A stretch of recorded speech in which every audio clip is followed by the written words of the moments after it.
كله بيقولك وانتي رايحة البحر تاخدي معاكي ايه. انا بقى جاية اقولك وانتي رايحة البحر تاخدي للبيبي معاكي ايه. اول حاجة واهم حاجة الصن بلوك.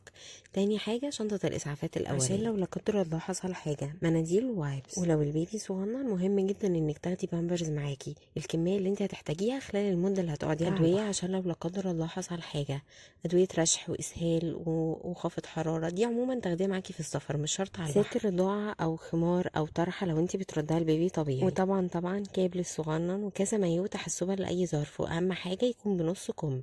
اوعي يبقى بقط. ازازة مية وعصير وسناك للصغنن، طقم خروج او بيجامات بنص لو هترجعوا الصبح. انا بحب القطان عموما عشان بتكون مريحة ليهم، والقط طبعا لو هترجعوا بالليل، بس نصيحة لو معاكم اطفال روحوا بدري وارجعوا بدري. كمان مهم جدا لو متاح انك تاخدي الاسترولر معاكي، اهم حاجة ان هي تكون خفيفة، او الكار سيت عشان لو نام شوية على البحر. ولو ربنا كرم وده حصل يا مامي ونام، اهم حاجه ما تنسيش انك تغطيه بحاجه خفيفه. اتمنى يكون الفيديو عجبكم، لو عجبكم ما تنسوش تعملوا لايك وشير وسبسكرايب، واستنوني في تجارب ونصايح وفيديوهات جديده. ولو في حاجه مهمه انتوا شايفين ان انا نسيت اقولها اكتبيها لي في الكومنتس. وبس كده تروحي وترجعي انتي والصغنن بالف سلامه، وسفريه حلوه يا رب.